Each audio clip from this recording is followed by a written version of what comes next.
'azzamallahu ajrakum wa ahsana azakum. Bagi ahli iman, ahli la ilallah, semoga Allah memberikan kepada anda semua pahala yang banyak dan mengampuni yang telah wafat dan memberikan kepada anda ketabahan. Dan juga bagi keluarga yang bukan ahli la ilallah, semoga diberi ketabahan. Dan karena ini semuanya, semoga Allah memberikan petunjuk sehingga menjadi ahli la ilaha illallah. Dan semoga Allah menjaga yang lainnya, Allah memberikan keselamatan kepada yang lainnya.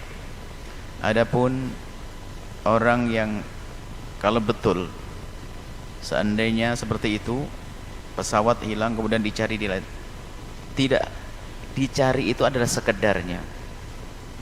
Kalau dalam kasus ini adalah untuk membuktikan benarkah kalau pesawat itu sudah jatuh, jangan-jangan mendarat di tempat lain. Jadi untuk membuktikan, mereka menyelam dan sebagainya untuk membuktikan. Kalau sudah terbukti itu adalah pesawat yang kemarin terbang lalu hilang, berarti ya diperkirakan wafat semuanya. Dan kelihatan sudah ada tanda-tanda, betul ada serpihan-serpihan pesawat itu sudah ada, berarti itu adalah benar, kan begitu? Secara zahirnya seperti itu. Adapun mayatnya yang bisa diambil, diambil. Karena kita punya kewajiban untuk fardu kifayah. Dimulai dari memandikannya, kemudian mengkafaninya kalau ahli iman, kemudian menyolatinya. Kalau bukan ahli iman, kita punya kewajiban untuk mengkafani dan mengkuburnya. Jadi fardu kifayah kita bukan kepada orang Islam saja, kepada orang kafir yang meninggal dunia kita punya kewajiban untuk merawat jenazah mereka, untuk kita kubur dengan baik. Baik. Untuk mereka, kalau bisa diambil, diambil, kemudian dimandikan dan disolat, dimandikan, dikafani dan disolati.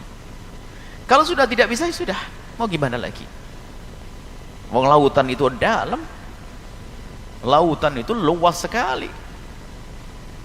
Bagaimana akan mencarinya? Seperti di kolam segede ini, jarumnya satu jarum satu aja susah nyarinya. Apalagi itu lautan lebih gede. Pesawat segede itu jadi lebih kecil dari jarum kalau kita letakkan di kolam kita. Susah mencarinya. Nah, kalau menghilang mayat-mayat itu, jenazah-jenazah itu sudah tidak dicari, sudah kita doakan semoga Allah mengampuni. Dan banyak di antara mereka adalah kami dengar lagi silaturahmi, bahkan ada keluarga, subhanallah, keluarga yang ikut berjuang.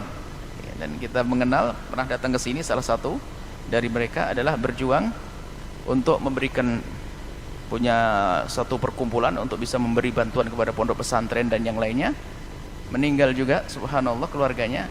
Subhanallah, Allah mengangkat derajatnya, Allah mengampuni, mengangkat derajatnya. Yang ditinggal adalah semakin diberi kebahagiaan. Apa tadi?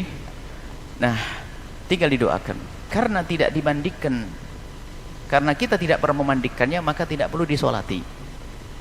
Nggak ada menyolati untuk mayat, untuk jenazah semacam itu. Di hadapan Allah sudah diampuni, apalagi yang niat silaturahmi tadi, ya insya Allah matinya mati dalam keadaan mulia, husnul khatimah dan mulia. Adapun jika ada orang meninggal dunia di tengah di atas kapal laut, sementara bagaimana hukumnya? Pertama adalah dilihat, jika ada daratan yang bisa dijangkau, berbelok dulu untuk dikubur, disempurnakan dari dimandikannya, dikafani, disolati, diampirkan. Kalau dia masih melewati, ada pulau-pulau yang bisa disinggahi, karena itu wajib fardu kifayah. Atau kalau harapan untuk bisa sampai kepada tujuan masih mungkin untuk dijangkau tanpa ada kerusakan di mayat, maka ditunggu. Sebab berbeda hari ini dan hari tahun dulu. Ada hari ini mungkin sudah ada dijaga dengan pendingin dan sebagainya sehingga awet, bisa saja dibawa sampai daratan dan dikubur dengan sempurna. Ini maka harus urutannya semacam ini, bukan langsung dikubur di laut.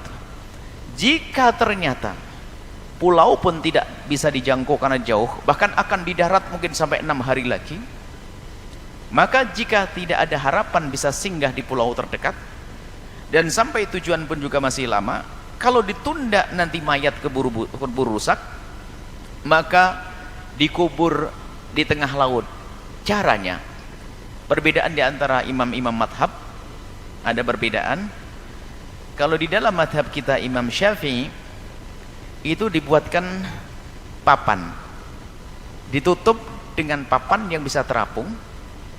Kemudian setelah itu tentunya dimandikan dulu, karena di kapal pesiar misalnya, dimandikan dulu, dikafani, lalu disolati, kemudian dikubur di atas papan, kemudian dilepas.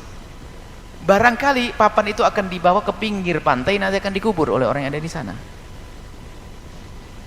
Tapi madhab yang lain seperti madhab Malik dan madhab yang lainnya, Hambali dan yang lainnya, itu tidak dikubur di laut situ, ditenggelamkan, maka dikasih beban. Kalau madhab Syafi'i nggak usah dikasih beban, biar terapung, pergi ke arah mana Allah. Kalau habis di laut ya. Kalau madhab yang lain ditenggelamkan. Dan sepertinya ini kalau dalam lebih aman jika ditenggelamkan. Sebab kalau diapungkan ini tidak tahu, bisa jadi singgah di tempatnya orang yang tidak beriman. Bahkan akan terlihat auratnya dan sebagainya. Jadi ditenggelamkan, cara melepasnya adalah seperti di saat kita melepas di saat di liang lahat. Dihadapkan ke kiblat, dilepas, kemudian dikasih beban, tenggelam sampai dalam. Dalam itu sudah sebagai kubur karena sudah menutup. Sudah selesai. Ini disolati tentunya, dimandikan dulu, dikafani, kemudian disolati dan dikubur ya. Karena nggak bisa masuk ke daratan, dikubur di situ. Sampai ke dalam selesai. Seperti itu. Semoga Allah memberikan pengampunan kepada yang wafat dari ahli la ilaha illallah, dan Allah memberikan keselamatan kepada kita, menjaga semuanya, dan semoga Allah Subhanahu wa taala memberikan ketenangan, ketabahan kepada semua yang ditinggal tadi. Tabah dan tabah dan tabah. Wallahu alam bissawab.